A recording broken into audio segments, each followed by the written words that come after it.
Shout out to all the supporters of Tupac Was Lyrical. This right here is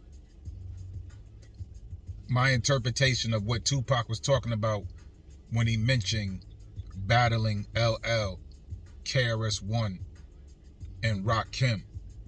I also believe that when Tupac said it, he was feeling a certain kind of way because of what was going on, what was taking place in 95, 96.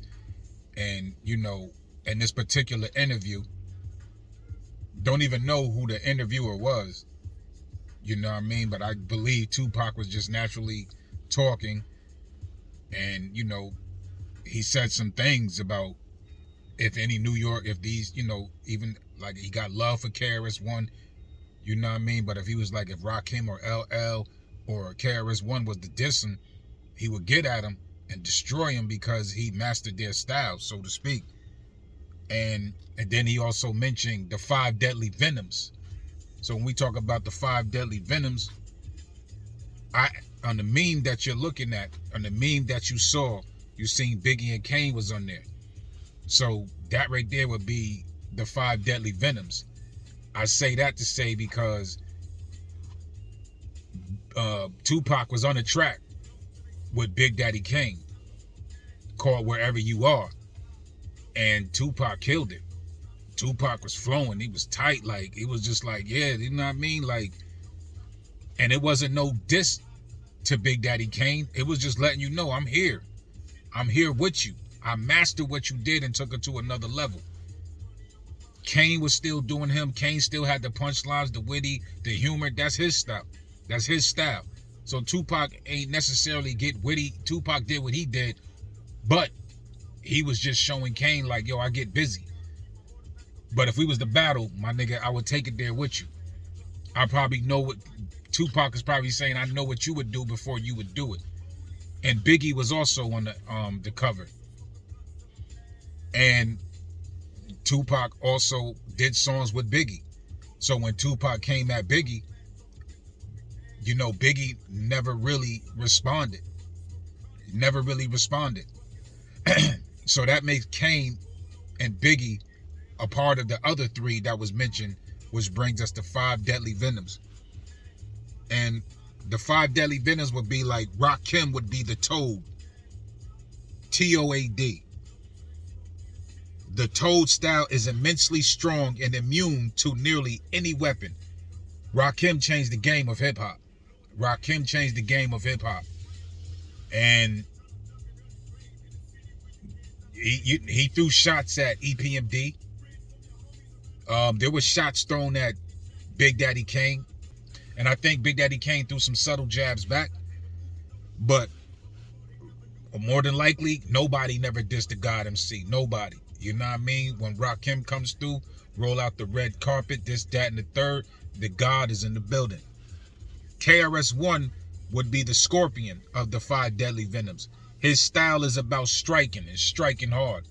KRS-One is a battle rapper. Took it to MC Shan.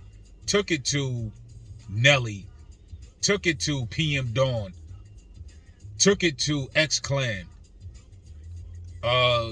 There was others, you know what I mean? There was other undocumented battles that he had that his brother spoke about.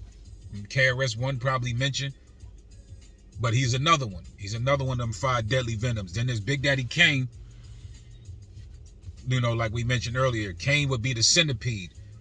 And the centipede, basically, one of his styles is being fast. Again, Kane can rhyme smooth, slow, or Kane can rhyme fast.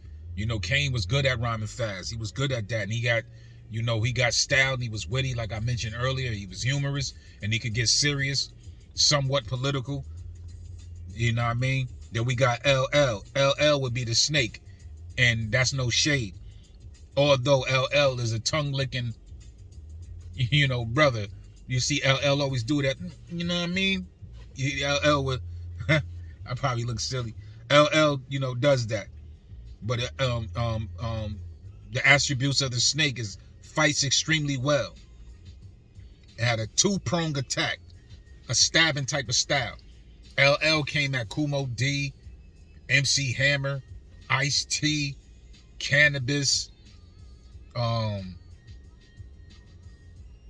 He some years ago he broke a dude's jaw for breaking in his crib, but LL wasn't no sucker when it came to going after somebody.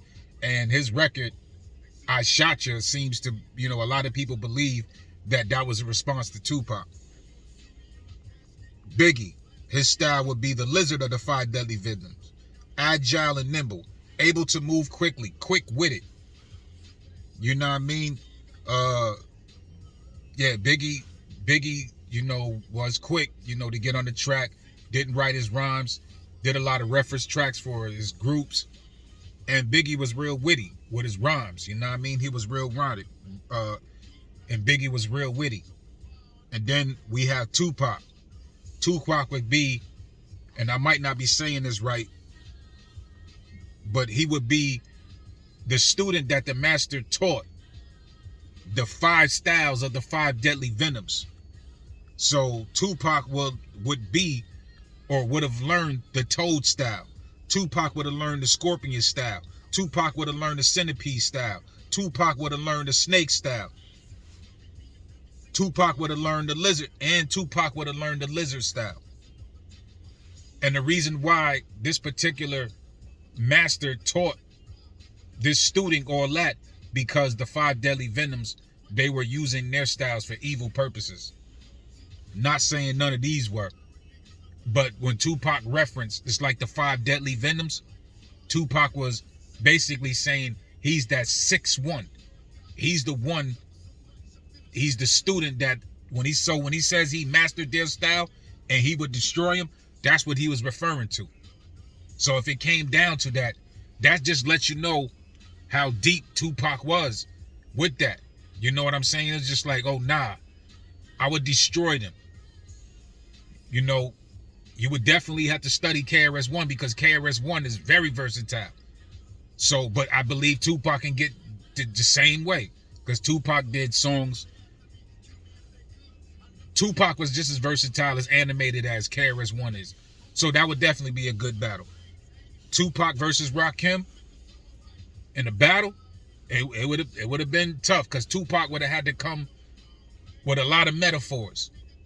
All that cursing, and you know what I mean? Like, he probably could mention gunplay, but Rakim is gonna, if he's gonna battle, he's gonna just come at you with vocabulary that's just gonna be out of this world. It's gonna be mind-blowing. He might not even really be violent. So Tupac would have to see Rakim on that level, so to speak. As Kane, Kane would be coming with the witty, the jokes, this, that, the third. Big Daddy, Tupac would have to, he would do the same thing. The same with Biggie, you know what I mean? However, if Tupac was to battle these dudes, he would meet them at their level and probably go a little step further than them, because that's what the student did in the 5 deadly venoms. But that was definitely Tupac's point of contention when he was talking about he would destroy LL, KRS-One, and Rakim. A lot of people took that out of context and stuff like that without doing proper research, especially when he added the 5 deadly venoms. He was just basically saying, I mastered their style already. And you could say Tupac did a song that's basically on their level. You could say Ballad of a Dead Soldier would be comparable to LL's I'm Bad. You could say a song by Rakim, a song like If I Die Tonight would be comparable to a Rakim style. You know what I mean? Or yeah, I would say If I Die Tonight would be, something on the, is pretty much on Rakim level. KRS-One, The Bridge Is Over, Hit 'Em Up was inspired by that, so he did that. He did that, and Hit 'Em Up became a very, it was one of the biggest diss records ever. You know what I mean? I love The Bridge Is Over, but a lot of people probably will put Hit 'Em Up definitely over The Bridge Is Over. Biggie, he already came at Biggie a few times. You know what I mean? I don't even want to go there. We're going to keep it hip-hop. He came at Biggie a few times, and Biggie didn't really say nothing when Pac was alive, but when he dropped his album, you know, it was rumored that, you know, those Long Kiss Goodnight, I believe that's the song, was directed at Tupac. So he waited till Tupac died. He didn't respond to him when Pac was alive.